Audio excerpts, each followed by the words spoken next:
সুপ্রিয় বন্ধুগণ, আসসালামু আলাইকুম। দূরের কাছে দেশে অথবা দেশের বাইরে থেকে কলিজার বন্ধুগণ ঠিক এই মুহূর্তে যে যেখান থেকে বাস্তব জীবনের গল্প শোনার জন্য আমার সাথে জয়েন করেছেন, আমি আপন। আর যে আপন জীবনের গল্পের 1008তম পর্বে আপনাকে বরাবরের মতো স্বাগতম জানাচ্ছি। প্রিয় বন্ধুগণ, আজ আমি আপনাকে শোনাবো বন্দনগরী চট্টগ্রামের ভাই আরিফের জীবনের হৃদয় কাঁপানো শিক্ষণীয়, চরম শিক্ষণীয় এক বাস্তব জীবন কাহিনী। বন্ধুগণ, আজকের গল্পের টাইটেল যে অন্ধ স্ত্রীকে হজ করাতে কিডনি বিক্রি করে এক গরিব স্বামী। আমি আপনাকে আমার বুকে হাত দিয়ে আল্লাহকে সাক্ষী করে গ্যারান্টি দিয়ে বলতে পারি, আপনি যদি আজকে আরিফ হোসেনের জীবনের এই বাস্তব গল্পটা শুরু থেকে শেষ পর্যন্ত শোনেন, আপনার ভিতরে প্রিয় বন্ধু এমন এক ইমানি শক্তি জন্ম হবে, এমন এক ইমানি শক্তি, ইমানি সাহস, ইমানি বিশ্বাস আপনার ভিতরে জন্ম হবে, যে বিশ্বাসটাকে পুঁজি করে আপনি আপনার পুরো জীবনটাকে আপনার ধর্মের প্রতি ব্যয় করতে পারবেন। যদি আপনার ভিতরে বিন্দু মাত্র নাস্তিকতা থেকে থাকে, এই পুরোটা গল্প শোনার পরে সেই নাস্তিকতা কেটে আপনি একজন দিনদার মুসলিম হয়ে যাবেন, সৃষ্টিকর্তাকে বিশ্বাস করতে বাধ্য হবেন। তাই সবাইকে অনুরোধ করব, শুরু থেকে শেষ পর্যন্ত চট্টগ্রামের ভাই আরিফের জীবনের বাস্তব গল্পটা আমার মুখ থেকে শোনার জন্য এবং গল্প শেষে আরিফ হোসেনকে ঠিক আপনার মতো করে একটা মন্তব্য কমেন্ট বক্সে লেখার জন্য। ধন্যবাদ সবাইকে। সুপ্রিয় বন্ধুগণ, আসসালামু আলাইকুম।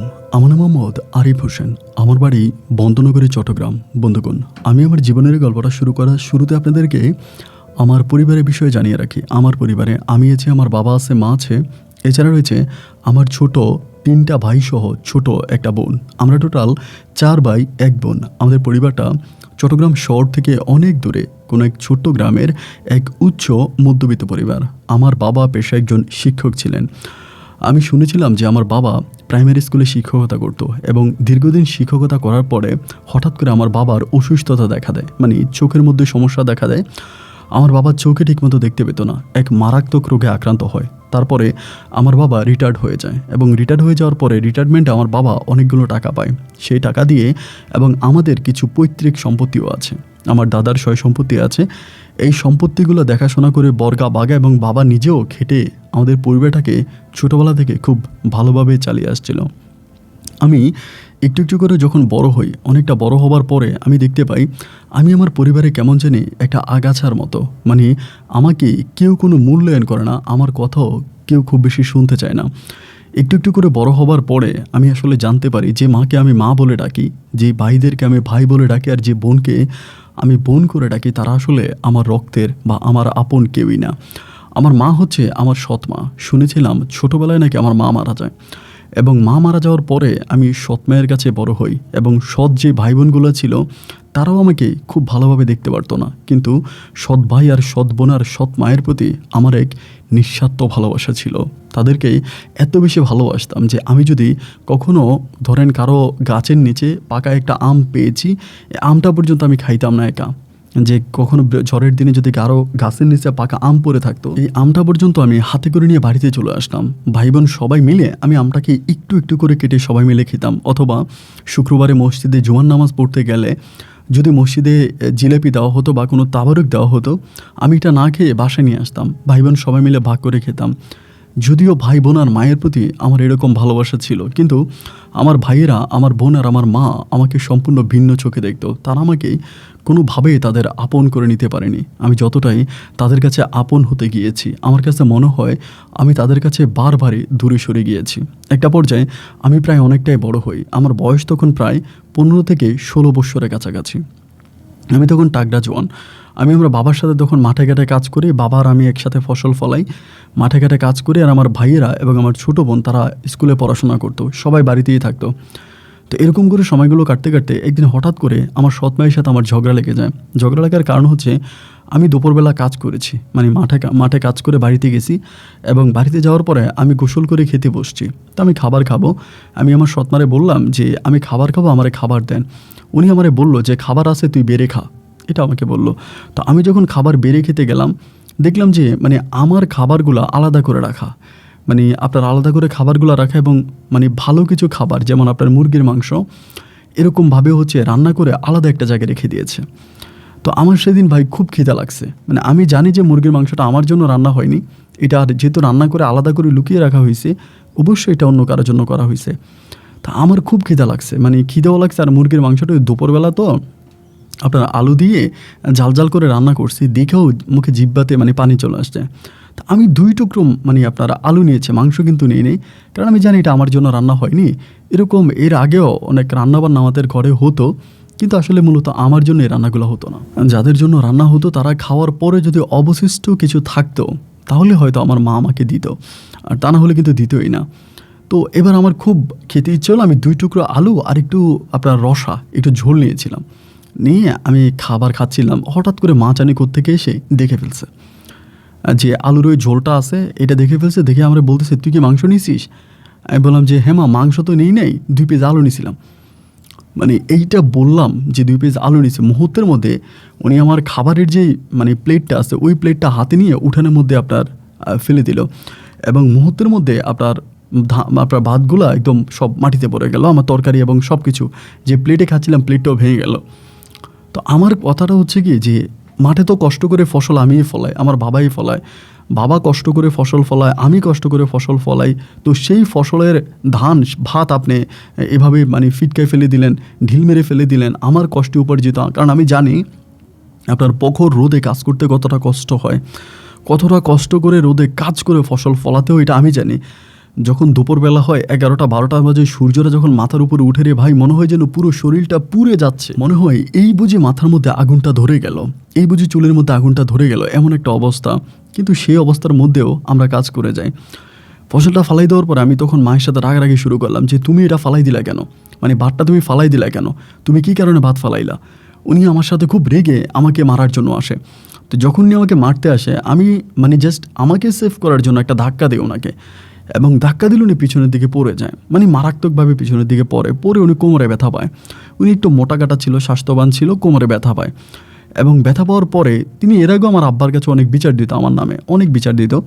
তো সেদিন তিনি এই কোমরে ব্যথা পাওয়ার পরে আমার আব্বার কাছে কোনো বিচার দেয় নাই। এবং অবাক বিষয় হচ্ছে, আমার আব্বা কিন্তু আমার সাথে আসে না, আমার আব্বা তখনও মাঠে কাজ করতেছে। তো মানে উনার আমি ধাক্কা দিলাম, ধাক্কা দেওয়ার পর উনি পড়ে গেছে, কোমরে ব্যথা পাইছে, ডাক্তার পর্যন্ত আনা হয়েছে।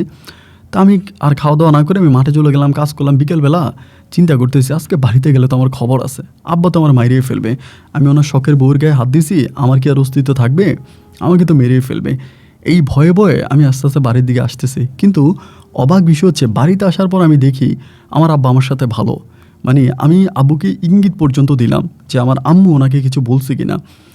আমার আম্মু ওনাকে কিছুই বলে নাই, এবং এও জানতে পারি আমার মা নাকি উঠানের মধ্যে পিছলার মধ্যে হোঁচট খেয়ে পড়ে গেছে, হোঁচট খেয়ে পড়ে উনি কোমরে ব্যথা পাইছে। আমি যে ওনাকে ধাক্কা দিয়ে ফেলে দিয়েছি উনি সেটাও বলে নাই। এবং বাড়িতে আসার পরে দেখি আমার এক খালাম্মা, নাম হচ্ছে মৌসুমি, আমার ওই মৌসুমি খালাম্মার ওনার হাজব্যান্ড বিদেশে থাকে, উনি আসছে আমার আম্মাকে দেখার জন্য। যেহেতু আমার বোনটা তখন ওর পরীক্ষা চলতেছে ছোটো বোনের, ও আর আম্মাকে দেখাশোনা করতে পারবে না, এই জন্য আমার খালাম্মা তখন আসছে আম্মাকে দেখার জন্য। তো দেখার পরে খালাম্মা আম্মাকে দেখাশোনা করতেছে, আমি আর কোনো কিছু বললাম না, এবং বিষয়টাতে অবাক হয়ে গেলাম।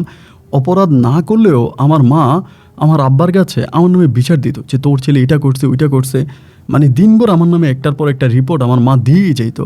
আর অথচ আমি এত বড় একটা অন্যায় করলাম, ওনাকে ধাক্কা দিয়ে আমি ফেলে দিলাম পিছনের দিকে, তিনি একটাবারের জন্য আমার আব্বার কাছে কোনো বিচার দিল না। এই বিষয়টা আমার কাছে সত্যি বড় অবাক লাগলো যে কী ব্যাপার, উনি কিছু বললো না কেন। যাই হোক, তারপরেও রাতের বেলায় খাবার খাইলাম, খাবার খাওয়ার পরে আমি উঠানের মধ্যে গিয়ে বসে আছি। আমি এমনি মানে রাতের বেলায় আমার রাত্রি অনেক ভালো লাগে, মানে রাত জাগতে আমার অনেক ভালো লাগে, যার জন্য আমি বেশিরভাগ রাতের বেলায় হচ্ছে উঠানের মধ্যে গিয়ে বসে থাকি, আকাশ দেখি, চাঁদ দেখি, তারা দেখি, আমার ভালো লাগে। তো আমি ওখানে বসে আছি অনেক রাত্রি, প্রায় 9টার দিকে, 9:30 থেকে 10টার দিকে। আমার ওই মৌসুমি খালাম্মা তখন আমার কাছে আসছে, আইসা আমার বলতেছে, আরিফ বাবা এটা কি তুই একটা কাজ করলি। এই মৌসুমি খালাম্মা কিন্তু আমার আম্মার চাচাতো বোন হয়, আমার আম্মার আপন বোন না। তাই আমি বললাম কী করছি খালা? বলে তুই তোর আম্মার এইভাবে ধাক্কা দিয়ে ফালাই দিলি, কাজটা কি তো ঠিক হইলো? আমি বলি খালাম্মা আপনি কী করে জানলেন? আম্মাকে আপনার কাছে বলছে? বলে তো বলবে না, আজকে যদি তোর আপন মা হইতো তাহলে কি তুই পারতি এই কাজটা করতে? আমি তখন বললাম যে মানে এইটা আপনি কি বললেন খালাম্মা, এটা তো কোনো কথা না, বা এইটা আপনি কী ধরনের কথা বললেন? আমি তো মারে ধাক্কা দিছি, মা এটা বাবার কাছে বলে নাই, আপনার কাছে বলে দিছে। বলে তোর বাবার কাছে বললি কি তোর বাবা আস্ত রাখতো, কী করতো তুই কি চিন্তা করছিস? আমি বলি তাহলে কি আমাকে আমার বাবার হাত থেকে বাঁচানোর জন্যই মা বাবার কাছে বলে নাই? বলে হ্যাঁ, এই জন্যই বলে নাই। আমি বললাম খালা আমার মায়ের ভিতরে এত পরিবর্তন কেমনে আসলো? আমি অন্যায় না করলেও মা আমাকে অন্যায়কারী হিসাবে সাব্যস্ত করতো, অপরাধ না করলেও আমাকে অপরাধী বানাই দিত।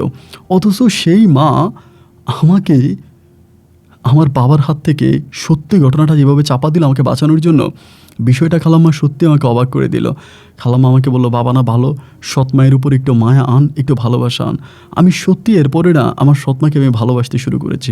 যদিও এর আগে সৎমায়ের প্রতি আমার এরকম ভালোবাসা ছিল না, মানে একটু কম ভালোবাসা ছিল, কিন্তু এরপর থেকে আমি সৎমাকে আমার নিজের মায়ের মতো করে ভালোবাসতে শুরু করি। কারণ আমি ওনার গায়ে হাত তুলেছি, উনি এটা আমার বাবার কাছে বলে নাই। এটা আমার কাছে মনে হচ্ছে যে এটাই একটা প্রকৃত মায়ের কাজ, বা উনি এটা করছে। যাই হোক, উনি এটা না বলে তো আমার কাছে খুব ভালো লাগছে। এরপরে খালাম্মার সাথে আমি অনেকটা ক্লোজ হয়ে যাই, কারণ এরপরে খালাম্মার সাথে অনেক দুষ্টমি করে, অনেক মিশি, খালাম্মার আমি একসাথে লুডো খেলি। এইভাবে প্রায় সপ্তাহখানিকের মতো খালাম্মা আমাদের আমাদের বাসায় থাকে। সপ্তাহখানিক খালাম্মা আমাদের বাসায় থাকে এবং খালাম্মার সাথে আমার খুবই ক্লোজ একটা সম্পর্ক হয়ে যায়, খুবই ক্লোজ। আমরা দুজনে লুডো খেলি, মাঠে ঘাটে ঘুরতে যাই। উনি যদিও আমার থেকে অনেক সিনিয়র, কিন্তু আমার সাথে খুব ফ্রেন্ডলি মিশে, মানে বন্ধুত্বের মতো মিশে। তারপরে মাঝে মাঝে খালাম্মার জন্য আমি বাজার থেকে এটা ওইটা খাবার নিয়ে আসি, রসালো সুস্বাদু খাবার নিয়ে আসি। এবং খালাম্মার সাথে তখন আমি এতটাই ক্লোজ হয়ে যাই যে আমার যদি কেউ দেখে, মানে আমাদের এলাকার কেউ যদি দেখে, বলবে নির্ঘাত যে আমার খালাম্মা আমার গার্লফ্রেন্ড, এরকমটা চিন্তা করবে। কারণ ওনার সাথে আমার সম্পর্কটা এতটাই ক্লোজ, এতটাই ডিপ যে যে কেউ দেখলে কিন্তু মাইন্ড করবে। এমনিও মাঝে মাঝে আমরা যখন মাঠে ঘাটে ঘুরতে যাইতাম, দুজনে মিলে দুষ্টামি করতাম বা হাঁটতাম এটা অনেকেই দেখলে মনে করতো যে এটা আমার গার্লফ্রেন্ড, এরকমটাই। তো এরকম করতে করতে আমরা রাত জেগে 10টা-11টা পর্যন্ত লুডো খেলতাম, ওনার গায়ে হাত তুলতাম। অনেক সময় আব্বা দেখলে আমাকে বলতো যে এটা তোর খালার সাথে এতটা ক্লোজ হতে নাই, আমাকে এগুলোও বলতো। তো আমি আমার আব্বার কোনো কথা গুরুত্ব দিতাম না, কারণ খালাম্মা তো আমার সাথে ভালো, তাই সমস্যাটা কি। এভাবে বেশ কয়েকদিন পরে একদিন খালাম্মা আমারে বলল যে, আরিফ, আমার রাতের বেলায় ঘুম হয় না, শরীরটা অনেক খারাপ লাগে, তুই কি খালাম্মার জন্য 2টা ঘুমের ট্যাবলেট এনে দিবি, আমাকে বলতেছে। আমি তখন বললাম, ঘুমের ট্যাবলেট কেন? বলে, আমার জন্য 2টা ঘুমের ট্যাবলেট আর একটা দুধ আনিস, আমি দুধ খাবো আর একটু ঘুমের ট্যাবলেট খেয়ে ঘুমাবো, আমার শরীরটা ভালো লাগতেছে না, শরীরটা খারাপ লাগতেছে। তখন আমি বললাম যে ঠিক আছে, যেহেতু ওনার শরীর খারাপ লাগে, আমি তখন আমাদের বাজারে আপনার দোকান আছে, আমাদের বাজারে 2-3টা দোকান আর কি, ছোটো দোকান। তো ওই ওষুধের ফার্মেসি আছে। ওষুধের ফার্মেসিটা বলতে এরকম, আপনার একটা মুদি দোকানের মধ্যে ওষুধ বিক্রি করে, এরকম আলাদা কোনো ফার্মেসি নেই যে কোনো ফার্মেসিতে বিক্রি করে। মুদির একটা দোকান আছে, উনি এক পাশে ওষুধ বিক্রি করে এবং অন্য পাশে হচ্ছে মুদির মালামাল। তো ওই সময় আপনার ওই যে মানে আপনার প্রাণের দুধ ছিল, মানে মিল্ক ছিল আর কি, যেটা আপনার নরম দুধ, সফট, ওইটা আমি কিনে আনছিলাম, যেটা কাঁচা দুধ আর কি প্যাকেট করে বিক্রি করতো। ওই কাঁচা দুধটা কিনলাম এবং 2টা ঘুমের ট্যাবলেট কিনলাম। কিনে আমি তখন আইনা খালাম্মার হাতে দিলাম, উনি তখন খেয়ে ঘুমায় গেল। যাই হোক, উনি ঘুমায় গেছে। সকালে আমি শুয়ে আছি, দেখি যে হঠাৎ করে আমার ঘরের দরজায় কে জানি ধাম ধাম করে লাথি মারতেছে, দরজা ধাক্কাইতেছে। আমি তখন চিন্তা করলাম, কিরে দরজা ধাক্কাই, আমি আবার একটু দিনে লেট করে ঘুম থেকে উঠতাম, 8টা-9টা বাজে উঠতাম, এবং খালাম্মা আসার পর আমি একটু লেট করে ঘুম থেকে উঠি, কারণ রাত জাগি তো, প্রচুর রাত জাগা হয়, এই জন্য লেট করে ঘুম থেকে উঠি। এখন দেখি যে আমার ঘরের দরজায় কে জানি অনেক জোরে জোরে লাথি মারতেছে দেখি। আমি তখন ঘুম থেকে উঠলাম, ওইটা দরজা খুললাম, খোলার পর দেখি যে আমার আব্বা হাতে একটা লাঠি, মানে কথা নাই বার্তা আমাকে লাঠি দিয়ে পিটাতে শুরু করছে। মানে আমি আসলে বুঝতেই পারলাম না যে আমাকে এইভাবে মারতেছে কেন। আমি বললাম যে তুমি আমার এইভাবে মারতেছো কেন, আমার অন্যায় কি? মানে কোনো কথা নেই, উনি আমাকে গরুর মতো পিটাইতে আছে এবং ওনার ভারী আমার মানে লাঠি তো আমার হাতে কানে পড়তেছে এবং রক্ত বের হয়ে গেছে। সবাই এসে আমার আব্বারে ধরলো যে আপনি এটা কী করতেছেন, বলতেছে ওরা আমি মেরিয়ে ফেলবো, ওর মতো সন্তান আমার প্রয়োজন নাই, আমি ওর মতো সন্তান রাখতে চাই না, আমি ওর মেরিয়ে ফেলবো। এই কথা বলে আব্বা আমাকে বেদরম পিটাইতে আছে এবং আমি আসলে বুঝতে পারলাম না যে আমার অপরাধটা কি, মানে কোন অপরাধে উনি আমাকে মারতেছে। আমি ঘর থেকে বেরোলাম, বেরোয়ার পরে আমারে বলে, তুই আমার বাড়ি থেকে এই মুহূর্তে বেরিয়ে যাবি, তুই আমার বাড়িতে, আমার বাড়ির ত্রিসীমানে তুই আর কোনোদিন আসবি না, আমি যদি তোকে আমার বাড়ির মধ্যে আর কোনোদিন না দেখি। তা আমি বললাম, আব্বা আমি করছি ডেকে। বলে, তুই যেটা করছিস এটা মুখে বলার মতো ভাষা আমার নাই, আমি কপাল পরা, আমি হতভাগা যে আমি তোর মতো একটা কুলাঙ্গা সন্তান আমি দুনিয়াতে এনেছি। তোর মা মরে গেছে, তোর মা বেঁচে গেছে, তুই ছোটোবেলা থেকে এরকম দুষ্ট প্রকৃতির ছেলে ছিলি, আমি তোরে ক্ষমা করে দিয়েছি, কিন্তু এরপর তোকে আর ক্ষমা করা যায় না, বেরো আমার বাড়ি থেকে। আব্বা আমাকে বাড়ি থেকে বের করে দিল। বের করে দেওয়ার পরে আমি তখন আমাদের পার্শ্ববর্তী বাড়িতে আমার এক দাদি আছে, দাদির ঘরে গিয়ে উঠলাম, মানে দাদির ছেলে মেয়েও আছে, দাদি আমার সাথে সম্পর্ক ভালো।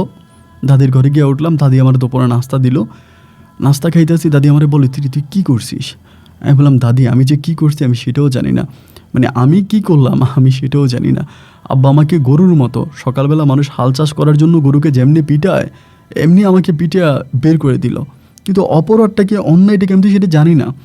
পরে দাদি আমার বললো তো শরীর থেকে রক্ত বেরোতে আছে, ডাক্তারের কাছে যা। পরে আমি ডাক্তারের কাছে গেলাম, ডাক্তারের কাছ থেকে কান ফেটে গেছিলো, একদম মধ্যে দিয়ে কান ফেটে গেছে, কানের ব্যান্ডেজ করে নিয়ে আসলাম, হাতের বিভিন্ন জায়গায় আঘাত খাইছি, এগুলো ঠিক করে আনলাম। আমি বাসায় আসছি, ঘরে আসছি, দাদির ঘরে আসছি, দাদি আমারে বলে তোর বাবা অনেক গরম, তুই বাড়ির মধ্যে যাওয়ার দরকার নেই, তুই আমার ঘরেই থাক। তাই আমি বললাম ঠিক আছে, আপনার ঘরেই থাকবো। সারাটা দিন কেটে গেল, মানে ঘটনাটা কি বুঝতে পারলাম না, মানে কেন উনি আমার পিটাইলো।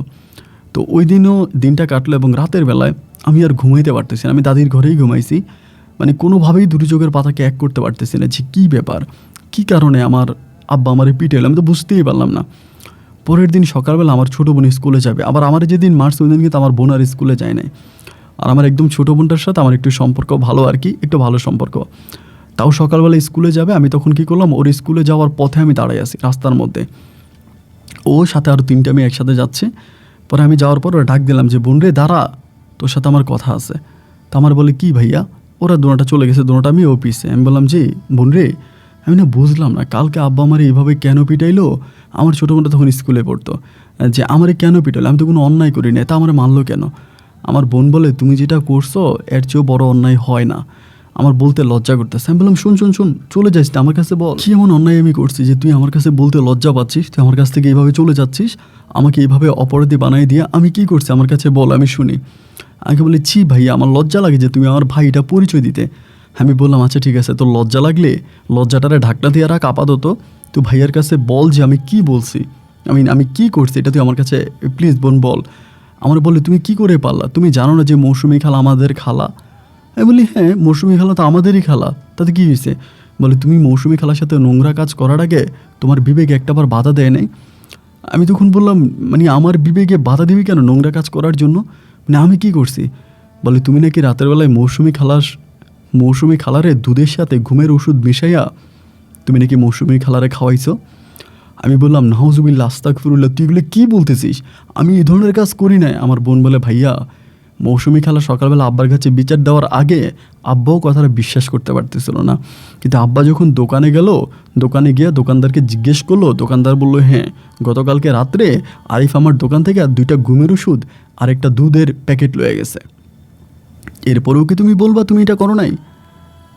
আমি জায়গার মধ্যে মানে চুপ হয়ে গেলাম। আরে ক্রিমিনালির তো একটা সীমা থাকা দরকার, মানে ক্রিমিনালি বেইমানির। আমি যে আমার বোনকে বলবো যে দেখ বোন আমাকে মৌসুমি খালাম্মাই এগুলো আনতে বলছে, কিন্তু আমার আর সেটা বলার মতো মুখে আর আমার আসলে বলবো কি করে, মানে বলার মতো ভাষাই খুঁজে পাচ্ছিলাম যে কীভাবে বলবো। আমি আর আমার বোনকে কোনো কিছু বলতে পারলাম না। আমার বোন, আমি জানি যদি আমি আমার বোনকে আমি এটাও বলতাম যে মৌসুমি খালাম্মা বলছে দুধ আনার জন্য, ঘুমের ট্যাবলেট আনার জন্য, আমার বোন এটা বিশ্বাস করতো না। ও তখন হেঁটে চলে গেলে আমি ওখানে দাঁড়িয়ে আছি, এবং ওইখানে দাঁড়িয়ে থাকা অবস্থায় ভাই আমি বুঝতে পারলাম যে কেন আমার মায়ের গায়ে হাত তোলার পরেও আমার মা আমার বাবার কাছে আর নামে বিচার দেয় নাই। আমার মা আমি কোনো অন্যায় না করলে, কোনো অপরাধ না করলেও বিনা অপরাধে আমার বাবার কাছে আমার নামে বিচার দিত। আমি এটা করছি, আমি ওইটা করছি, আমি মহাভারত অশুদ্ধ করে ফেলছি, এরকম অন্যায় আমি করে ফেলছি, কিচ্ছু করি না, তারপরে এরকম বিচার দিত।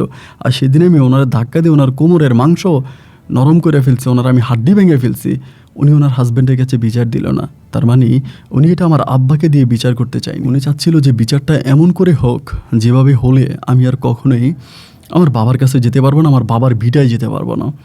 যাই হোক আমি তখন কাঁদতে কাঁদতে বাড়ির দিকে চলে গেলাম, মানে ঘরে গেলাম। তো দাদির আবার মানে জমি টমি আছে, দাদির জমি জায়গাতে আমি কাজ টাজ করি টুকিটাকি।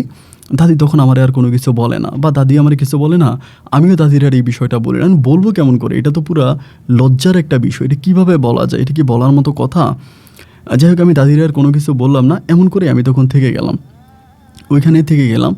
তো পরে এভাবে প্রায় আপনার 2 মাসের মতো কেটে গেছে। আমি দাদির বাড়িতে থাকতেছি, ওনার মাঠে কাজ টাজ করতেছি, ওনার ছেলেদের সাথে কাজ টাজ করতেছি, ওই ঘরেই থাকতেছি। কিন্তু একটাবারের জন্য আমার বাবা আমারে ডাকে নাই, বা কোনো লোক টোক দিয়েও আমাকে ডাকাই নেয় বাড়িতে যে ওরা বাড়িতে আসতে বলবা কিছু একটা। সেখানেই কাজ করতেছি। 2 মাস পরে হঠাৎ করে আমাদের এলাকার, মানে উনি আগে মেম্বার ছিল, এখন মেম্বার নাই, প্রাক্তন মেম্বার, উনি হচ্ছে রুহুল কাকা আমারে বলতেছে যে এই মাঝে একটা বিষয় দেখলাম যে আমার বাবা আপনার গোসলাবাড়ির ওইদিকে বানাচ্ছে, আপনার ঘর বানাচ্ছে, টিন দিয়া চাল দিয়া গোসলাবাড়ি ওইখানে ঘর বানাইতেছে। তো এটা কার জন্য বানায় বা কেন বানায় এটা আমি জানি না। মাঝে মাঝে আমাদের এখানে আপনার বিভিন্ন দূর দূরান্ত থেকে লোকেরা আসতো কাজ করার জন্য আমাদের মাঠে।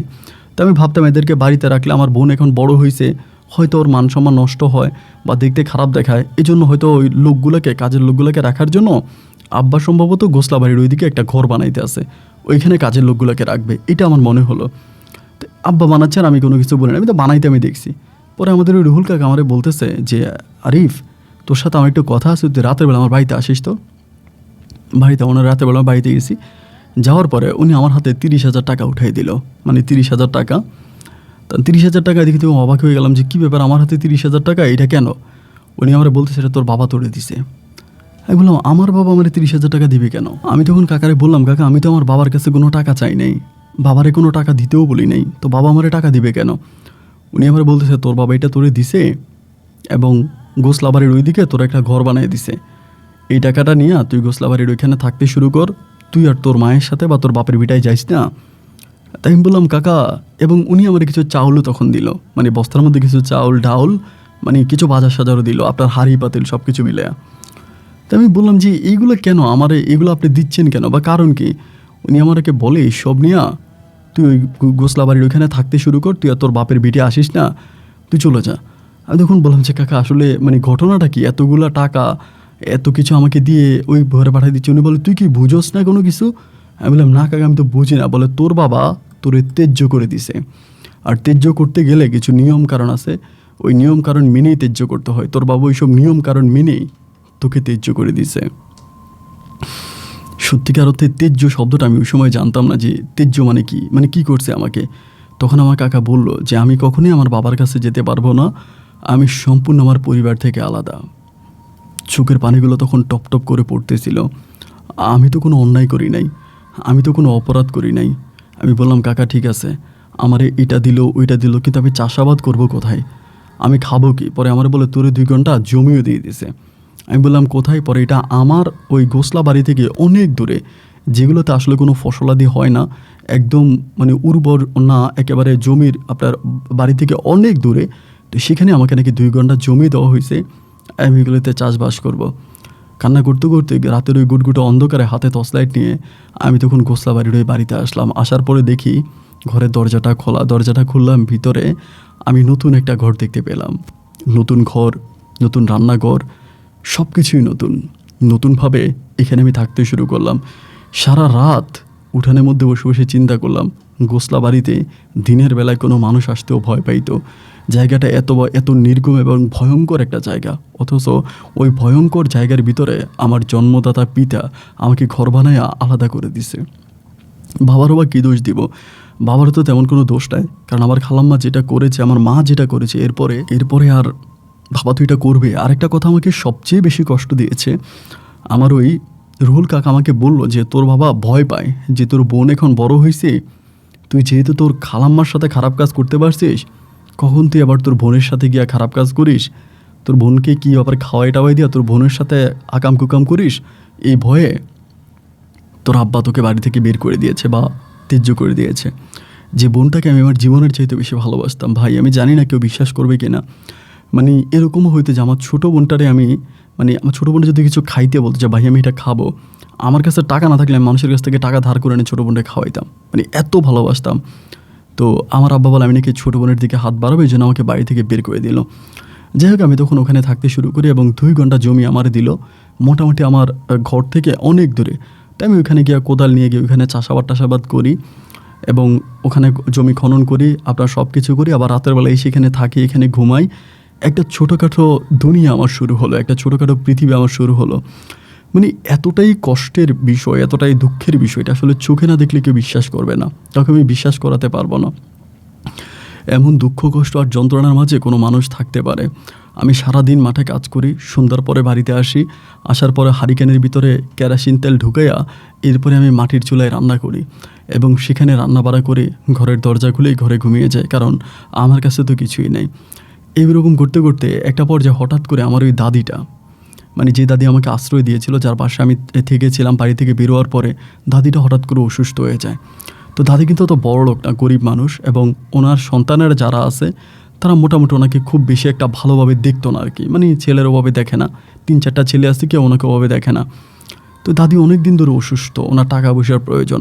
তা আমি 2 ঘন্টা জমি করে ওটা যে পরিমাণে ধান হয় বিক্রি করে নিজে খাওয়ার পরে আর অবশিষ্ট কোনো কিছু থাকে না। তো শুধুমাত্র ওই দাদির ওষুধ বড়ি খাওয়ানোর জন্য আমি তখন সিজনের সময় ছিল আপনার রোয়া, আপনার ওই যে ধান গাছ লাগানোর সময়, ওই ধান গাছ লাগানোর সময় আমি তখন মানুষের এখানে কাজ করতে শুরু করি, যে মানুষের এখানে কাজ টাজ করতে শুরু করি। তো আমি তখন ওই মানুষের সাথে টুকিটাকি কাজ টাজ করি। তখন এতক্ষণ পর্যন্ত আমি কারো জমিতে কাজ করি না, নিজের জমিতে কাজ করছি। এবার আমি মানুষের সাথে জমিতে কাজ করতে করতে হঠাৎ করে একটা মেয়ের গল্প শুনতে পেলাম। ওই যে বদলারা যারা আছে আমাদের গ্রামের, ওদের সাথে কাজ করতে করতে তারা বলে যে ওই গ্রামের, মানে আমাদের পার্শ্ববর্তী গ্রামের মাজেদা নামের একটা মেয়ে নাকি আছে। ওই মেয়েটা নাকি খুবই পর্দাশীল ছিল, 5 ওয়াক্ত নামাজ পড়তো, দিনের পথে চলতো এবং যথেষ্ট নম্র ভদ্র একটা মেয়ে ছিল। হঠাৎ করে নাকি তাকে জিনে আসর করে এবং জিন তার সাথে নাকি অবৈধ সম্পর্ক করে, খারাপ সম্পর্ক করে রাতের বেলায় তার সাথে এসে। এই ধরনের কথাগুলো ওই লোকেরা আমাকে বলে, মানে যাদের সাথে কাজ করে তারা বলে।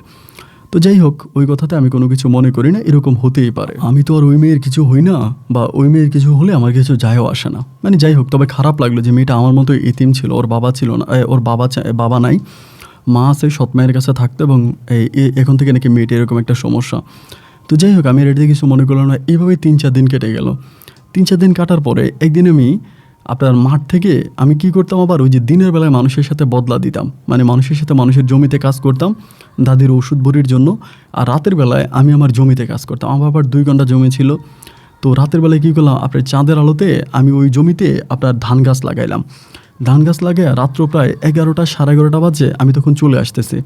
মানে ধান গাছ লাগাইলাম অর্ধেক পর্যন্ত, বাকি অর্ধেক আমি কালকে কারো জমিতে কাজ করে বিকালবেলা সময় পেলে লাগাবো। তো আমি তখন ওই আমার সব কিছু নিয়ে চলে আসতেছি। তো আসার সময় ওই যে মাজেদা নামের মেয়েটার কথা বললাম একটু আগে, ওই মাজেদাদের বাড়ির ওই দিক থেকে আসতেছে, মানে ওদের ওই বাড়ির দিক থেকে আসতেছে। আসার সময় আমি মাজেদাদের বাড়ি থেকে একটা ঘুংরানোর শব্দ পাচ্ছি। মানে একটা মানুষ প্রচণ্ড রকমের কষ্ট পেলে যেরকম একটু ঘুংরায় না, এরকম ঘুংরানোর একটা শব্দ পাচ্ছি। পরে লোকেরা তো আমারে বলল গত 2 দিন আগে যে এই মেয়েটার সাথে রাতের বেলায় জিনেরা অবৈধ সম্পর্ক করে, মানে খারাপ কাজ করে। তো আমার কাছে মনে হয় জিনেরা তার সাথে অবৈধ সম্পর্ক করে বা তার সাথে খারাপ কাজ করে। দেখিনি আমি মেয়েটাকে কোনোভাবে রক্ষা করতে পারি কিনা। আমি আবার দোয়া দরুদ ভালো পারতাম। তো আমি ওই যে দাদিটা অসুস্থ, দাদি আমাকে অনেক দোয়া টোয়া শিখিয়ে দিয়েছিল।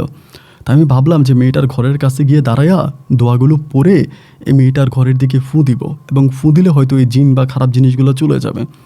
এইটা মনে করে আমি তখন আমার হাতে কোদাল ছিল বা অন্য জিনিসগুলো ছিল ধান গাছ লাগানোর জন্য। এই জিনিসগুলো ওই রাস্তার মধ্যে রেখে আমি তখন মেয়েটার ঘরের কোণার মধ্যে আসলাম।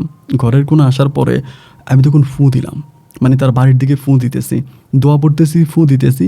কিন্তু আমি খুব খেয়াল করে শুনতে পেলাম ঘরের ভিতর থেকে মেয়েটা বলতেছে, আমার একটু পানি দেন, আমার একটু পানি দেন, আমার একটু খাবার দেন, আমার একটু পানি দেন, এরকম করতেছে। তো আমি চিন্তা করলাম, কী রে, জিনে ধরলে তো আর মানুষ এরকম করে না, খাবার খুঁজতেছে, পানি খুঁজতেছে। তো মেয়ের যে ঘরটা ছিল ওই ঘরটা একটু ভাঙা টাইপের ছিল আর কি, এবং দরজাটা অতটা ভালোভাবে লাগানো না। এই মেয়েটাকে তাদের মানে বাড়ি থেকে বের করে আলাদা একটা ঘরে রাখা হতো, তো যাতে ওই অন্য ওর সৎ মায়ের সাথে রাখতো, সৎ ভাই বোন আছে তাদের সাথে রাখতো না, আলাদা রাখতো, যেহেতু তাকে জিনে ধরছে ওই হিসাবে। পরে আমি আবার মাঠে যাওয়ার সময় আপনার বোতলে করে পানি নিয়ে গেছিলাম, যদি পানি খাওয়া লাগে কাজ করতে করতে। এই জন্য আমি তখন কী করলাম, দৌড়ে ওই রাস্তার পাশ থেকে সে পানির বোতলটা নিলাম। পানির বোতলটা নিয়ে ঘরের দরজায় এসে বহু কষ্টে দরজাটা খুললাম। খোলার পরে পানিটা দেওয়ার পরে মেয়েটা কিন্তু আবার অন্ধ, মানে ও কিন্তু আবার চোখে দেখে নেই, অন্ধ মেয়ে। তো দেওয়ার পরও তখন পানিটা গটগট করে পুরোটা পানির বোতল শেষ করে ফেললো। আর বলতেছে, আপনি কে গো, আমার কয়টা ভাত দেন, আমার খুব খিদা লাগছে, আমার কয়টা ভাত দেন না, আমার কয়টা ভাত দেন। আমার কাছে তখন খুব মায়া লাগলো, কিরে মেয়েটা এরকম করে ভাত খুঁজতেছে। আমি তখন আবার দরজাটা লাগিয়ে, আমি একটা পুরুষ মানুষ, আমি দৌড়ে তখন আমার এই গোসলা বাড়ির ওইখানে গেলাম, আমার ঘরে গেলাম। আমার ঘরে কিন্তু ভাত তরকারি রান্না করা ছিল। আমি একটা বলের মধ্যে ভাতা তরকারি নিয়ে আবার আমার ওইখান থেকে আমার বাড়ি থেকে আমি আবার এই গ্রামে চলে আসছি, পার্শ্ববর্তী গ্রাম। আইসা দরজা খুইলা মেয়ের ঘরের ভিতরে ঢুকলাম, এবং অন্ধ মেয়ে দেখতে পায় না।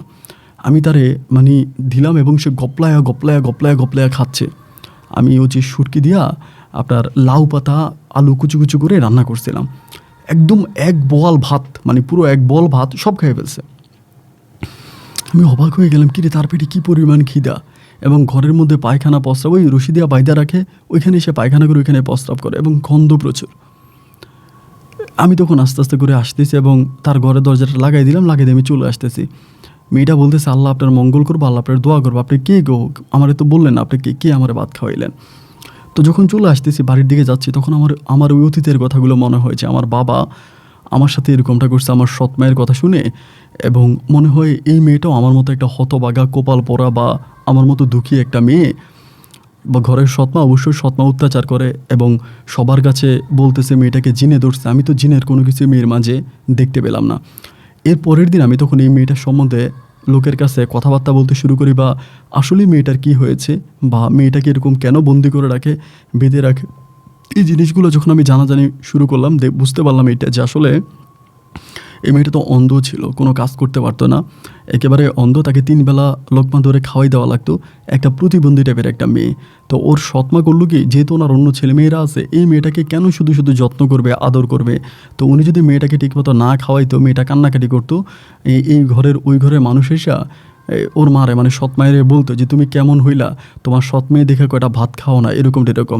তো এরকম করার পরে ওই মহিলা তখন তার ওই মেয়েটার উপরে রেগে গিয়ে সে তখন মেয়েটার উপরে জিন চালান করে দিল।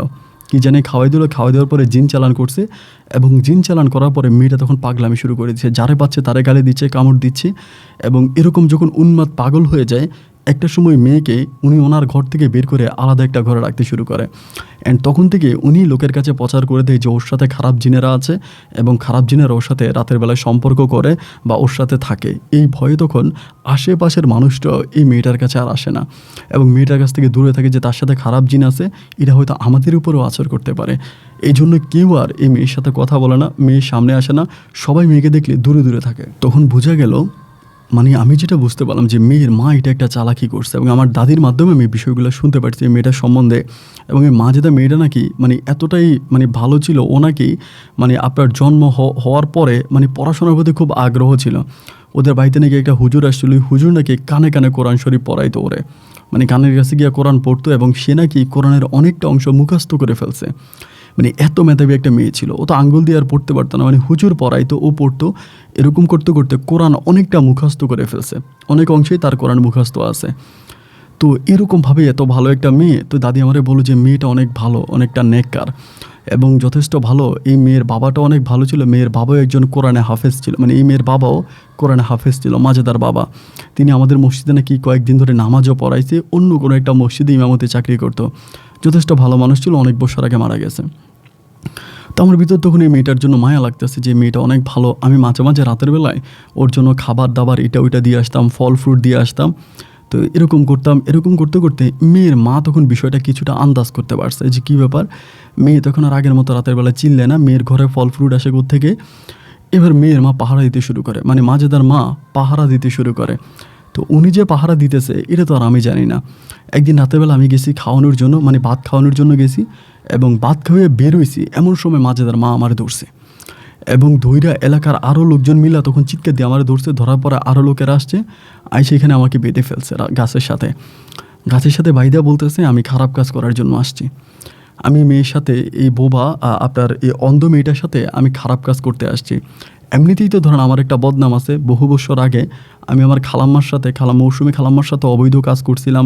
তারা রাতের বেলায় দুধের সাথে ঘুমের ওষুধ মিশিয়ে খাওয়াইয়া আমি তারা অজ্ঞান করে তার সাথে অবৈধ সম্পর্ক করছি, এমন তো একটা বদনাম আমার আছেই।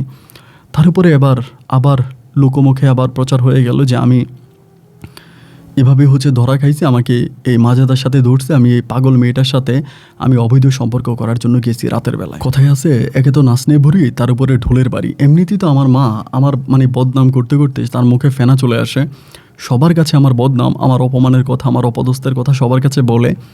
এর ভিতরে আবার আমার মার একটা সুযোগ পেয়ে গেছে যে আমি এরকম একটা কাজ করছি।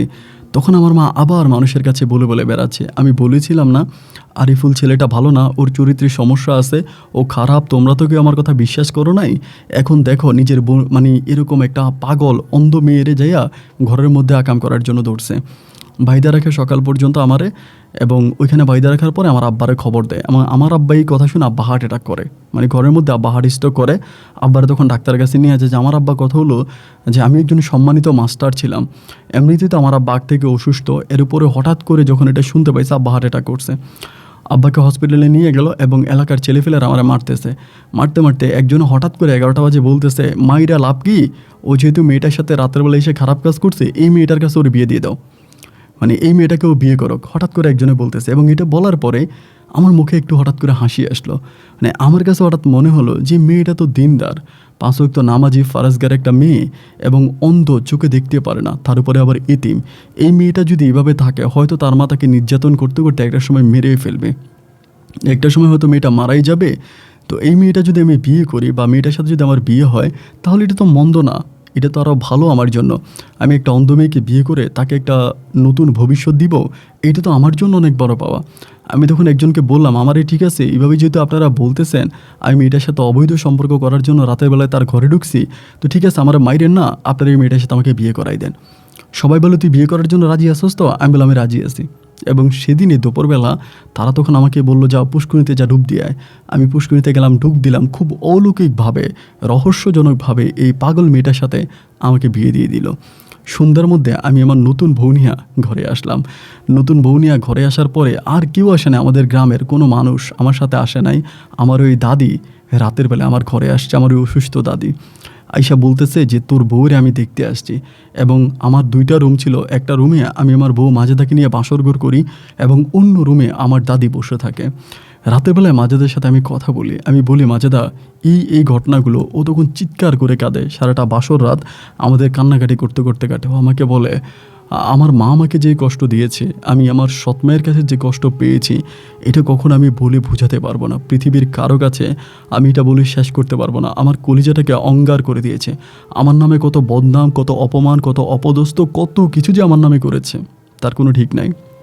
হয়তো আল্লাহ ফেরেশতা রূপে আপনাকে আমার জীবনে পাঠাইছে, যার জন্য হয়তো আমি একটা নতুন জীবন পেয়েছি। তাই আমি বললাম, মাজেদা, আমি তোমার মতো এই কষ্ট পাওয়া একটা মানুষ। আমি আমার জীবনে এক পৃথিবী কষ্ট নিয়ে বড় হয়েছি। এতই কষ্ট আমি আমার জীবনে পেয়েছি যে কষ্টের বর্ণনা দিয়ে আমি শেষ করতে পারবো না। আমার জীবনটাও হতভাগা একটা জীবন। এই জীবনেও কোনো সুখ নেই, কোনো শান্তি নেই, নেই কোনো আদর, নেই কোনো ভালোবাসা। ও আমাকে বলে, যাই হোক, আমরা দুজনে মিলে একটা রঙিন সংসার শুরু করব। আসলে মাজেদা আমাকে যেমন করে বলেছিল ও ঠিক তেমনই করলো। একটা পর্যায়ে আমার সাথে খুব ভালো করে মিশে গেল এবং আমরা দুজনেই একসাথে সংসার করতে শুরু করলাম। মাজেদা চোখে দেখতে পায় না, একেবারে অন্ধ, মানে টোটালি অন্ধ, একটুও দেখতে পায় না। আমি কি করতাম, রাতের মানে সকালবেলা ওরে খাওয়াইয়া, ওরে গোসল করাইয়া ঘরে রেখে চলে যেতাম। দুপুরবেলা আইসা আমি নিজে রান্নাবান্না করতাম, এরপরে দুজনে মিলে আবার খাওয়া দাওয়া করতাম। আবারও রাতের বেলায় আইসা আমি রান্নাবান্না করতাম। আমাদের এই দুর্দশা দেখে আমার দাদি তখন তার ছেলেদেরকে ছেড়ে, দাদি তখন মোটামুটি অনেকটাই সুস্থ হয়ে যায়, অনেক সুস্থ হয়। দাদি তখন তার ছেলেদেরকে রেখে আমাদের সাথে থাকতে শুরু করে, আমার সাথে আর মাজেদার সাথে দাদি তখন থাকতেছে। হঠাৎ করে একদিন দুপুরবেলা মাঠে কাজ করতেছি, আমাদের বাড়ির দিকে চিৎকারের শব্দ শোনা যাচ্ছে। সবাই দৌড়ে দৌড়ে আমাদের বাড়ির দিকে যাচ্ছে। আমার আব্বাকে তখন হসপিটাল থেকে বাড়িতে আনা হয়েছে। আমিও তখন বাড়ির দিকে দৌড় দিলাম। শুনলাম কী হয়েছে, আমাদের নিজের বাড়িতে কে জানি বললো যে তোর বাপ মারা গেছে। আমি দৌড়ে গেলাম, আমার বাবার মুখটা দেখতে যাব। আমার সৎ ভাইয়েরা, আমার সৎ বোন, আমার মা মিলে আমার বাবার কাছে আমাকে যেতে দিবে না। আমি বললাম, আমার বাবার মরা মুখটা একটু দেখি। আমার বাবার মরা মুখটা আমাকে দেখতে দেয় নাই। আমার সৎ ভাইয়েরা এরকম করে বলতেছে, বাবার মরা মুখ দেখতে আসবি, তোর কারণে বাবা মারা গেছে, তোর কারণে আমাদের বাবা মারা গেছে, তুই আমার বাবার মরা মুখ দেখবি, এটা কখনোই হতে পারে না, তুই আমাদের বাবাকে দেখতে আসবি না। আমাকে একরকম মেরে আমাকে ওইখান থেকে তাড়াইয়া দেয়। শুধু তাই নয়, আমি ঘরে এসে পাঞ্জাবি পরে সুন্দর করে যখন বাবার লাশ মাটি দিতে গেছি, জানাজার নামাজে গেছি, আমাকে সেই জানাজার নামাজে পর্যন্ত আমার সৎ ভাইরা দাঁড়াইতে দেয় না। গ্রামের সবাই আমার সৎ ভাইদেরকে বলতেছে, এরকমটা করিস না, ওরও তো বাবা। কিন্তু আমার ভাইরা আমার গ্রামের মানুষদেরকে বলতেছে যে ওর বাবা, কিন্তু ওর কারণে আমরা আমাদের বাবারে হারাইছি। ও একটা আকাম করতে গিয়া বাবা শুইনা বাবা হার্ট অ্যাটাক করছে, এর আগে ও আমাদের খালার সাথে এরকম অবৈধ সম্পর্ক করছে। তো ওর মতো পাপী একটা লোক যদি আমার বাবার জানাজায় দাঁড়ায়, তাহলে আমার বাবার আত্মায় কষ্ট পাবে। আমরা চাই না যে ওর মতো একটা খারাপ ছিল আমার আব্বার জানাজায় দাঁড়াক। আমি দূর থেকে দাঁড়িয়ে দাঁড়িয়ে আমার আব্বার জানাজার নামাজ পড়া দেখলাম। দূর থেকে দাঁড়িয়ে দাঁড়িয়ে বাবার কবরে মাটি দেওয়া দেখলাম। একটা সময় অশ্রু সজল চোখে সবাই যখন চলে গেল, দুমুঠ মাটি হাতে নিয়ে চুরি করে বাবার কবরের মধ্যে দিয়ে বাবাকে জড়িয়ে ধরে চিৎকার করে কাঁদলাম, বাবা গো, তোমার মরা লাশটা আমি দেখতে পারি নাই, তোমার মরা মুখটা আমি দেখতে পারি নাই, আমি তোমার জানাজার নামাজে সবার সাথে কাতারে কাত মিলিয়ে দাঁড়াতে পারি নাই, সবার সাথে আমি তোমার কবরে মাটি দিতে পারি নাই। বাবা, তুমি বুঝলা না, আমি তোমার সন্তান, আমি কোনো অন্যায় করি নাই বাবা। অথচ সারাটা জীবন শুধু অন্যায় আর অপরাধের সাথে আমার জীবনটা কেটে গেল। আমার কাছে মনে হলো কুদরতিভাবে কেউ একজন আমার মাথায় হাত বুলাই দিল। আমার বুকের ভিতর আমি এক শান্তির স্পর্শ পেলাম। অশ্রু সজল চোখে বাবার কবরে প্রায় 1 ঘন্টার মতো আমি বসেছিলাম। আবারও খবর চলে গেল আমার ভাইদের কাছে। আমি আমার আব্বার কবরে কান্নাকাটি করতেছি, আমার ভাইরা আবার লাঠিসোঁটা নিয়ে দৌড়ে আসতেছে কুকুরের মতো। আমি আমার বাবার কবর ছেড়ে দৌড়েয়া আমার গোসলা বাড়ির ঘরে যাইয়া আমার বউয়ের কাছে গিয়া অজরে কাঁদতে শুরু করলাম।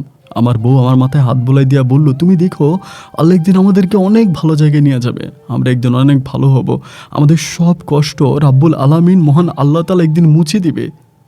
তুমি টেনশন করো না স্বামী, আল্লাহ অবশ্যই দয়াময়, তিনি সবার কথা শোনে, সবাই দুঃখ তিনি শোনে, তিনি আমাদেরকে সব কিছু থেকে আমাদেরকে একদিন ভালো করবে। এরপরে দিনগুলো কাটতে থাকে। আমি আর আমাদের বাড়িতে যাই না, ঘরে যাই না। আমি তখন এখানকেই থাকতেছি বা এভাবে আমি থাকতেছি, সবার সাথে ওরকম কাজ টাজ করতেছি। এরকম করে আমার দিন রাতগুলো কাটতেছে। এভাবে প্রায় আপনার দাদি আমাদের সাথে এখনও আছে, ওই বয়স্ক দাদি, বুড়ি দাদি আমাদের সাথে আছে। সুখে আর দুঃখে একমাত্র দাদি আমাদের আপন। দাদি ছাড়া আমাদের এই পৃথিবীতে আর কেউ নেই। উনি আমার আপন দাদি না হলেও আমাকে নিজের নাতির চেয়েও আরও বেশি ভালোবাসা দিয়েছে, এবং আমিও আমার এই দাদিকে এতটাই ভালোবাসছি, আমার নিজের দাদির থেকেও আমি ওনাকে আরও অনেক বেশি ভালোবাসা দিয়েছি। যাই হোক, এভাবে আমার দিন রাতগুলো কাটতেছে। এরকম করে সময়গুলো কাটতে কাটতে একদিন শুক্রবারে, মানে আমি শুয়ে আছি, আমার বউ শুয়ে আছে। শুক্রবারে হঠাৎ করে আমার বউ কেমন জানি আমাকে বলতেছে যে আমি নাকের মধ্যে জানি কেমন একটা অন্যরকম সুবাস পাচ্ছি, একটা ঘ্রাণ পাচ্ছি। আমি বললাম যে তুমি নাকের মধ্যে ঘ্রাণ পাচ্ছ, মানে কিসের ঘ্রাণ পাচ্ছ, কিসের সুবাস পাচ্ছ? আমাকে বলতেছে কেমন জানি একটা মানে অন্যরকম ঘ্রাণ আমার নাকের মধ্যে আসতেছে, আমার জানি কেমন একটা শান্তি শান্তি ভাব লাগতেছে। আমি বললাম, মানে কেন শান্তি শান্তি ভাব লাগবে, কী হয়েছে? মানে ঘুম থেকে ওঠার পরে, এবং আমিও সেই একইভাবে একটা ভালো সুগন্ধি একটা গান আমি আমার নাকের মধ্যে পাইছি শুক্রবারের রাতের বেলা, মানে বৃহস্পতিবারের রাতের কথা বলতেছি। মানে পাওয়ার পরে মানে কী পাইছি বা নাকের মধ্যে গ্রান এতটুকু পাইছি। পরে আমি উঠলাম, গোসল করলাম, ফজরের নামাজ পড়লাম, পরে আমি মানে আবার একটু কাজ টাজ করে জুমার নামাজে গেলাম। কিন্তু আমার বউ জানি কেমন একটু গম্ভীর হয়ে গেল, মানে অনেকটাই গম্ভীর হয়ে গেল, নীরব হয়ে গেল, মানে কোনো কথা আর বলে না সারাটা দিন। আমার দাদি আমারে বলে যে কী রে আরিফ, তোর বউয়ের কী হয়েছে? তোর বউ যে কথাটা বলে না, কেমন জানি চুপ হয়ে গেছে। আমি বললাম, দাদি আমিও তো বুঝি না। দাদি হঠাৎ করে আমারে বলতেছে, কালকে রাতে আমি একটা দারুণ একটা ঘ্রাণ পাইছি, একটা আতরের ঘ্রাণ পাইছি, তুই কি পাইছিস? আমি বললাম, দাদি আমিও তো আতরের ঘ্রাণ একটু পাইছি, কিন্তু আমার বউ নাকি বেশি পাইছো আমারে বললো। এর পরের রাতে একইভাবে আমি আতরের ঘ্রাণটা আবারও পাইলাম। পরে আমি চিন্তা করলাম যে আমি একটা হুজুর বা আপনার কবিরাজ নিয়ে আসবো, কবিরাজ আনার জন্য রওনা দিছি। আমার বউ তখন আমার বলতেছে, তুমি কই যাও? আমি কবিরাজ নিয়ে আসবো, কারণ এরকম রাতের বেলায় সুগন্ধি ঘ্রাণ পাচ্ছি, আমাদের ঘরে তো মনে হয় কোনো জিন ভূতের আসর করছে। আমার বউ বলে, জিন ভূতের আসর করে নাই, আমার কাছে একজন মানুষ আসছে। কি বলো, তোমার কাছে একজন মানুষ আসছে? রাতের বেলায় একজন মানুষ তোমার কাছে কিভাবে আসে? মানে আমি তো তোমার কথা কিছু বুঝলাম না, তুমি কি বলতে চাচ্ছ? ও আমাকে বলে, তুমি ভয় পেও না, আমি জানি না তিনি কে, তবে আমার কাছে মনে হয় তিনি হচ্ছে দোজাহানের মালিক। তিনি হচ্ছেন দোজাহানের মালিক। তিনি আমার কাছে আসছে এবং তিনি আমাকে তিনার ঘরে যাওয়ার জন্য দাওয়াত দিয়েছে। আমি বললাম, তোমার কথা আমি বুঝি না, তুমি আমাকে কি বলো? আমাকে তখন বলে, দেখো আমার তোমাকে খুব বলতে ইচ্ছে করে, কিন্তু বলবো কি করে, কারণ আমি তো জানি আমার কথা শোনার মতো সময়ও তোমার হাতে নাই, আর আমার ইচ্ছা পূরণ করার মতো সাধ্যও তোমার নাই। আমি বললাম, আরে আমার কাছে বলো তো কী হয়েছে মাজেদা, তুমি কি বলতেছো বলো, বলবো। এরকম করে মাঝে মাঝে রাতের বেলা এই ধরনের গ্রানটা আমি পাইতাম।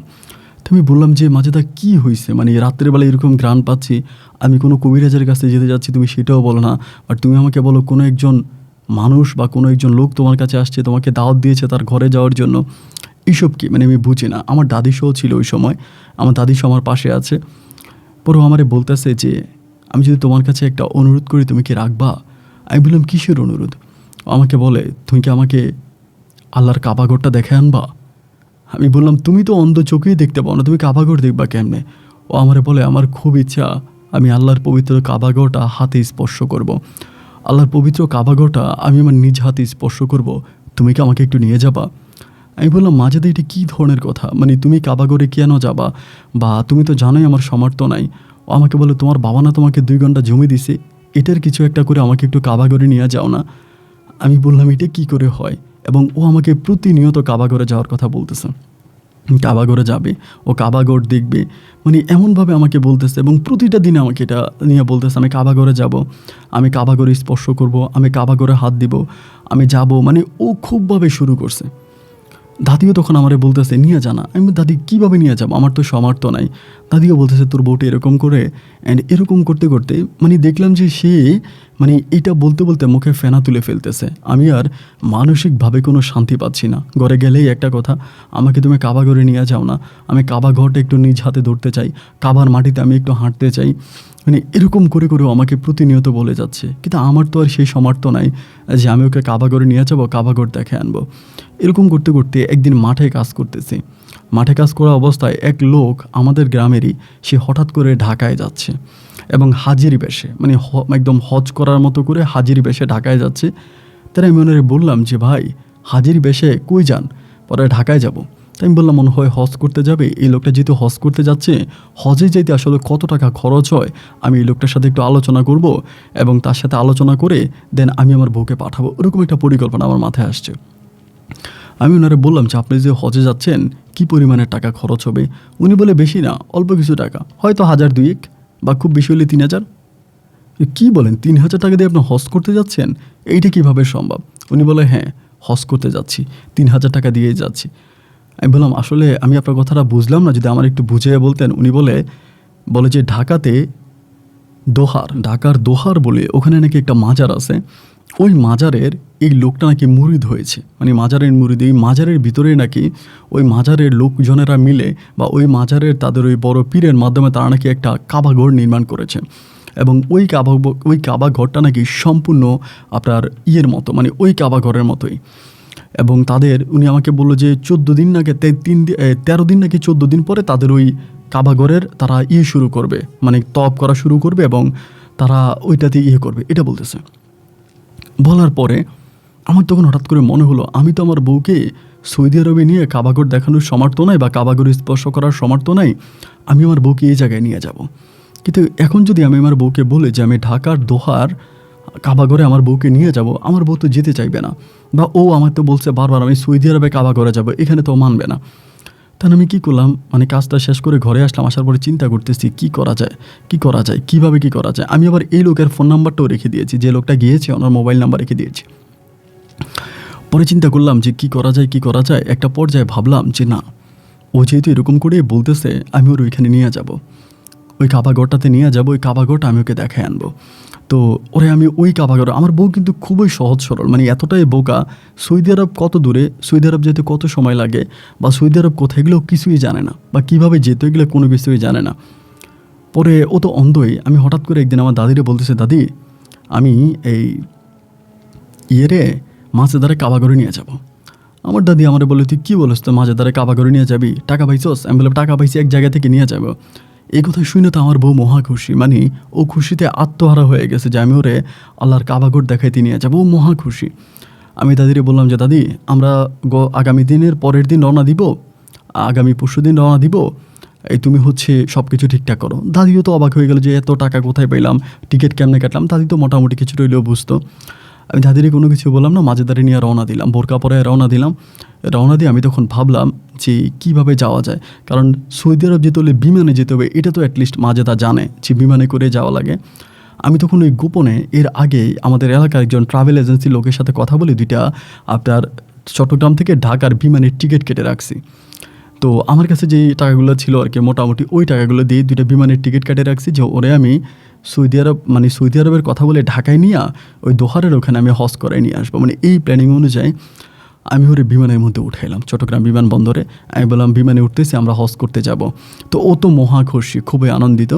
এবং একইভাবে আমি ঢাকায় বিমান থেকে নামলাম, ও আমাকে বলতেছে এত তাড়াতাড়ি চলে আসছে। আমি বলি, অল্প কিছুক্ষণ লাগে বিমানে সৌদি আরব আসতে, অল্প কিছুক্ষণ লাগে। ও বলে, ও আচ্ছা। আর আমি বলি, তুমি তো বিমানের মধ্যে একটু ঘুমাইও গেছিলা। ও বলে, কই, আমি তো ঘুমাই নাই। আমি বলি, তুমি ঘুমাইছো, তোমার মনে নাই।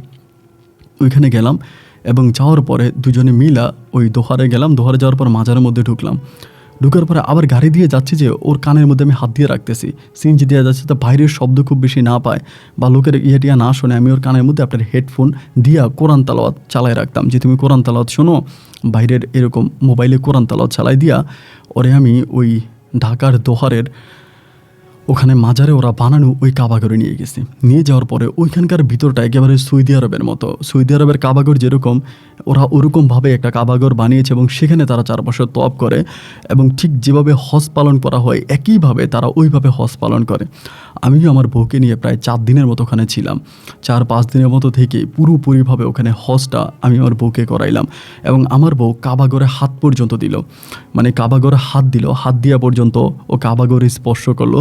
মানে আমার কাছে অনেকটা ভালো লাগলো। আমরা 4-5 দিনের মতন ওখানে থেকে একইভাবে আবার বিমানে করে চট্টগ্রাম থেকে আমি ঢাকাতে আবার মানে ঢাকা থেকে আবার চট্টগ্রামে চলে আসলাম বিমান পথে। আসার পরে আমার বউরে আমি বললাম হজ করে আনছি এবং এলাকারও সবাই জানছে যে আমরা ওমরা করে আসছি বা ওমরা করে আসছি, বেশ কয়েকদিন ছিলাম ওইখানে, ওমরা করে আসছি এটা সবাই জানতে পারছে যে ওমরা হজে গিয়েছিলাম, এলাকার লোকজনও জানছে, আমার বউও জানছে। তো যেদিন আসছি ওই দিন বিকেলবেলা আমি তখন মাঠের দিকে গেলাম, মাঠটার দেখি আমার বউ তখন মানে রাতের বেলায় ঘুমায় গেল, আমিও ঘুমাইলাম। সকালে ঘুম থেকে উঠে দেখি যে আমার বউর মুখটা অনেক কালো এবং মুখটা অনেক কালো। আমি তখন কী করলাম, নামাজ পড়তে গেলাম, ফজরের নামাজ পড়ে আসার পরে আমার বউ মুখটা খুব কালো করে রাখছে। আমি তখন বললাম যে কী ব্যাপার তোমার মুখ কালো কেন? আমার বলে তুমি আমারে ধোকা দিলা।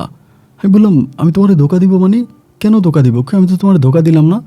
আমার বলে তুমি আমারে ঢাকায় লয়ে গেছো, তুমি তো আমারে সৌদি আরবে নিয়ে যাও নাই, তুমি তো আমারে আল্লাহর ঘরে নিয়ে যাও নাই, তুমি আমারে ঢাকায় নিয়ে গেছো। ঢাকায় কোন জায়গায় নিয়ে গেছো তুমি আমারে? তুমি তো আমারে কাবা ঘরে নাও নাই। আমি বললাম আরে না, তুমি না কাবা ঘরে স্পর্শ করলে, হাত দিয়ে ধরলা, তুমি না শুনলা মানুষ তওয়াব করতেছে, মানুষ আল্লাহ আকবার তওয়াব দিচ্ছে, তুমি কি শোনো নাই? বলে সবই শুনছি, কিন্তু এটা তো সৌদি আরব না, আমি আল্লাহর যে ঘরে যেতে চাই, রাসূলের যেই ভবনে আমি যেতে চাই, তুমি তো আমাকে সেখানে নিয়ে যাও নাই। ভাই আমার তখন শরীরের পশমগুলো দাঁড়াই গেল, আরে কী ব্যাপার, ওইটা জানলো কেমন করে? আমি তো আমার দাদির কাছেও বলি নাই, এলাকার লোকজন কাউরেই বলি নাই, কেউই জানে না, তাহলে ও জানলো কী করে? আমি বললাম তুমি কী করে জানলা? বলে কালকে রাতে উনি আমাকে আবারও এসে বলছে আমি ওনার ঘরে যাই নাই, তুমি আমাকে মিথ্যা ধোকা দিছ। মিথ্যা ধোকা কেন দিলা? এটা বলার পরে আমার ভিতর তখন ঢুকে গেল, আরে না, তার মানে আমার বউ অবশ্যই এমন কিছু জিনিস জানছে বা আমার বউয়ের কাছে এমন কিছু জিনিস আসছে যেটা আসলেই আল্লাহর তরফ থেকে আসছে।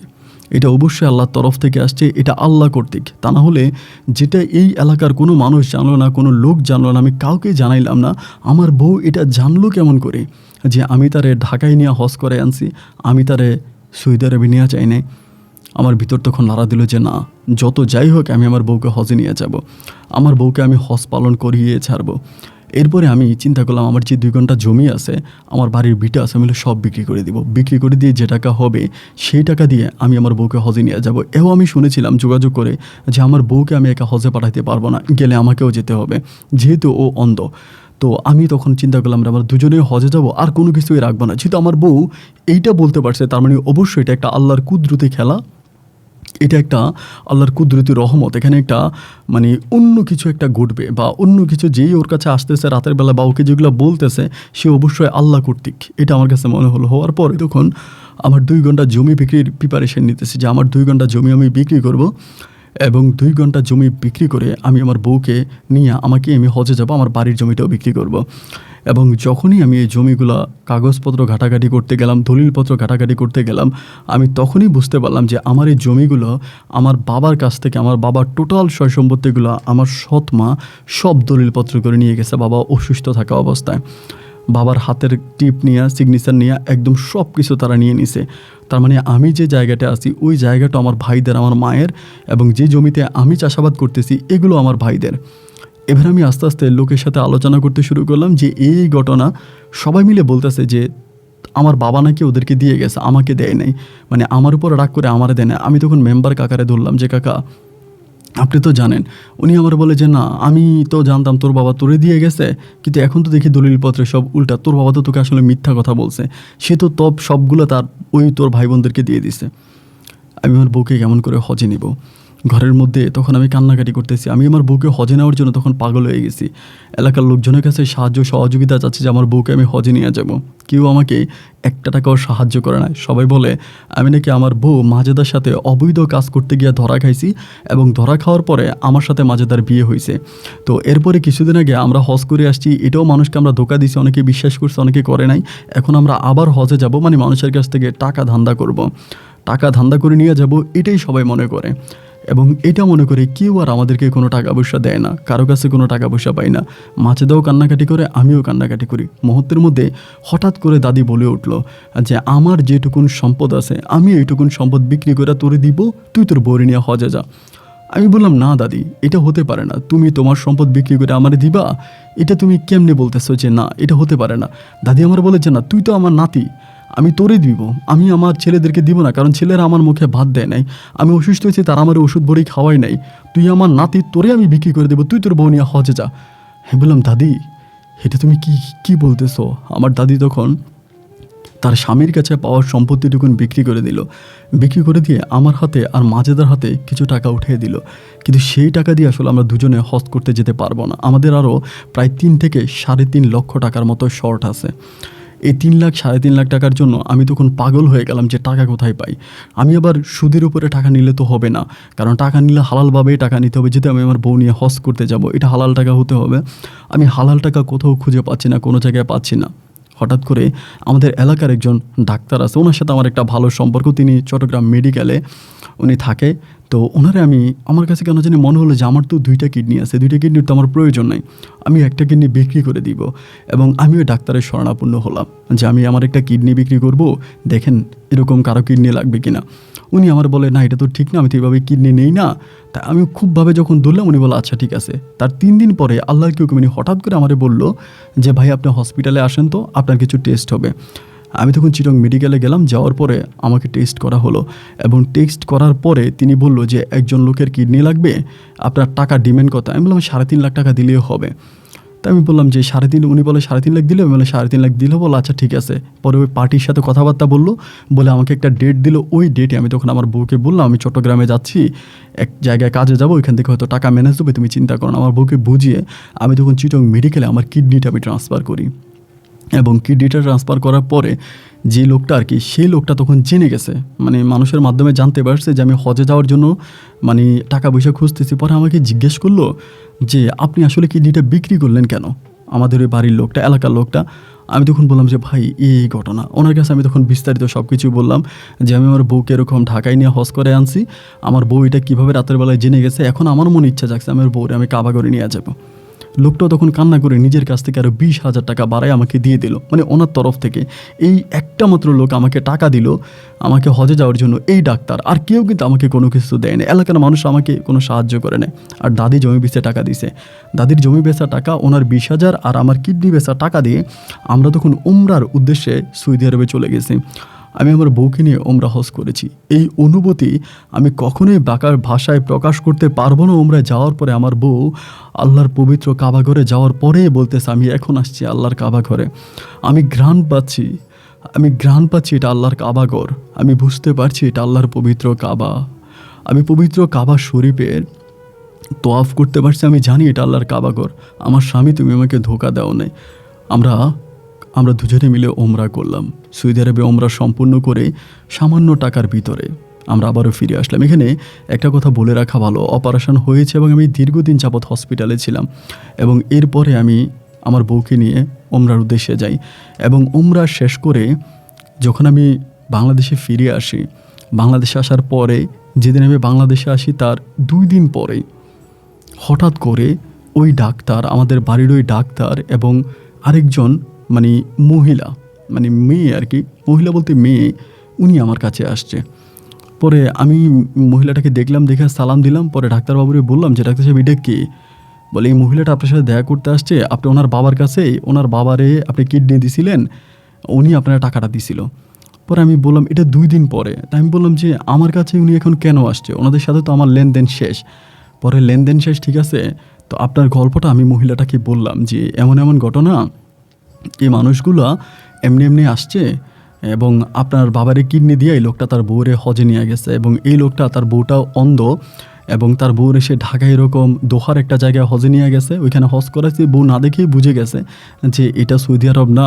তো এরপরে স্বামীটাকে হজে নিয়ে মানে বউটাকে হজে নিয়ে গেছে।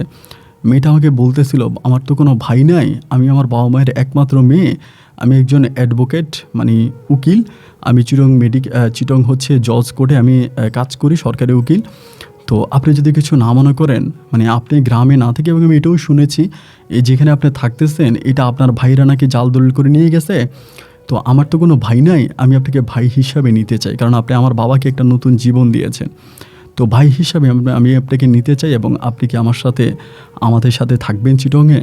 খুবভাবে ধরলো। পরে আমার বউ যেতে রাজি হয় না, আমার দাদিও রাজি হয় না। পরে তাদেরকে আমি বুঝালাম যে চলো এখানে তো, কারণ যে জায়গায় আমি আসি কোন জায়গায় আমার ভাই আমাকে আইনা উঠিয়ে দেয়, ভাইরা কখনো এসব বলে যে জমি থেকে চলে যান, তার তো কোনো নিশ্চয়তা নেই, যে কোনো সময় উঠিয়ে দিতে পারে। পরে আমি আমার বউরে আর আমার দাদিরে বললাম যে চলো আমার সাথে। বউরে আর দাদিরে নিয়ে আমি তখন ঢাকায় চিটংয়ে রওনা দিলাম, এবং ওনার বাসায় আমি থাকলাম।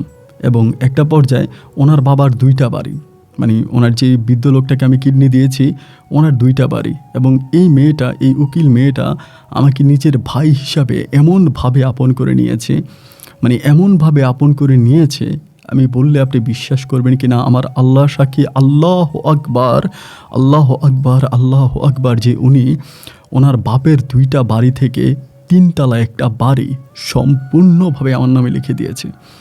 উনি আমাকে নিজের ভাই বানিয়েছে। উনি বলে আমার বাবার অর্ধেক সম্পত্তির মালিক আপনি আমার বড় ভাই। সে জায়গা থেকে আমার বাবার 2টা বাড়ির একটা বাড়ির মালিক আপনি, আরেকটা বাড়ির মালিক আমি। সম্পূর্ণ লিখিতভাবে দলিল করে একটা বাড়ি আমাকে দিয়ে দেয়। আমি সেই বাড়ির ভাড়া উঠাই। আমি আমার বউকে নিয়ে এত সুখে শান্তিতে আছি, আমি আপনাকে বলে বোঝাতে পারবো না। আমার বউয়ের ঘরে আমার একটা কন্যা সন্তান হয়, কন্যা সন্তানটাকে নিয়ে আমার দিনগুলো এতটাই সুখের কাটতেছে। এবং দুঃখ এটাই যে আজ থেকে প্রায় 7 মাস আগে আমি আমার দাদিকে হারিয়েছি। আমি আমার আপন দাদিকে দেখি নাই, কিন্তু ওই দাদি আমাদের সাথেই ছিল এবং আমাকে নিজের নাতির মতো করে বড় করেছে। দাদির মৃত্যুতে আমি খুব কষ্ট পাই। দাদি মারা যাওয়ার পরে এই বাড়ির মধ্যে আমরা আছি, আমি আমার বউকে নিয়ে, আমার সন্তানকে নিয়ে। এই বাড়িটা সম্পূর্ণ আমার নামে রেজিস্ট্রেশন করে কাগজপত্রগুলো আমাকে দেওয়া হয়। আমার ওই বোন মাঝে মাঝে আমার বাড়িতে তার স্বামীকে নিয়ে বেড়াতে আসে। উনি আমাকে ভাই ডেকেছে, আমি সত্যি ওনার ভাই। উনি আমার বোন, এবং আমি আমার বউ আর সন্তান নিয়ে অনেকটাই সুখে আছি। আপন ভাই, এখনও মাঝে মাঝে বিল্ডিংয়ের ছাদে গিয়ে আমি যখন ছোট ছোট বাতিগুলো দেখতে পাই শহরে জ্বলে, আমার কাছে মনে হয় প্রতিটা ছোট ছোট বাতির নিচেই এক একটা মানুষের জীবনের গল্প লুকিয়ে আছে। আমি পাড়াগাঁয়ের হত দরিদ্র গরিব একটা ছেলে ছিলাম। শুধুমাত্র আমার বউকে হজ করার কারণে আল্লাহ আমাকে এমন সম্পদ দিয়েছে যেটা আমি কখনো রাত্রিবেলায় স্বপ্নেও দেখি নাই। আমি আপনার কাছে অনুরোধ করে বলি, আমার গল্পটা আপনি প্রতিটা মানুষের কানে কানে পৌঁছে দেবেন, যাতে মানুষ তার সৃষ্টিকর্তাকে বিশ্বাস করে অল্প আঘাতে ভেঙে না পড়ে। ভালো থাকবেন। আসসালামু আলাইকুম।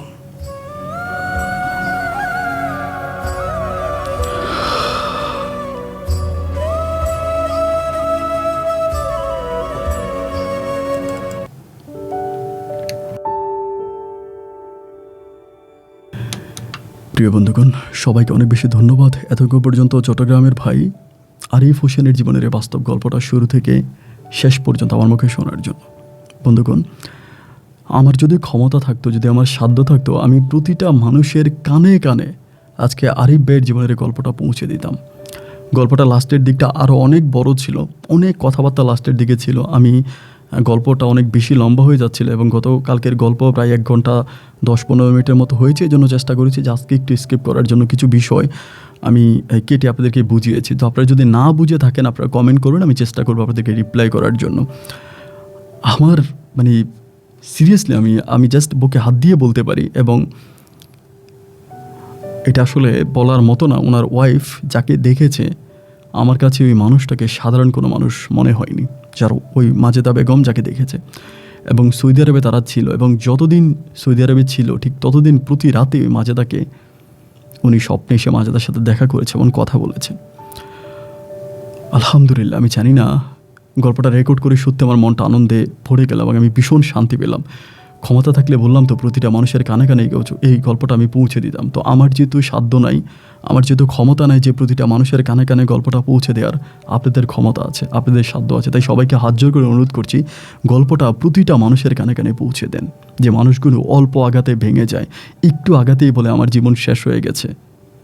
আল্লাহ যে পরীক্ষা করে এবং পরীক্ষার পর যে আল্লাহ তাকে কত বড় রেজাল্ট দেয়, কত বড় গিফট দেয়, কত বড় পুরস্কার দেয়, এই পুরস্কারের ঘটনাটা আপনারা প্লিজ আপনাদের আশেপাশের মানুষের কানে কানে পৌঁছে দিবেন। এই প্রত্যাশায় আমি আপনার আজকের মতো এখানেই বিদায় নিচ্ছি। আপনাদের সাথে আমার দেখা হবে অন্য দিন অন্য কারো বাস্তব জীবনের গল্প নিয়ে। আল্লাহ হাফেজ অ্যান্ড আসসালামু আলাইকুম।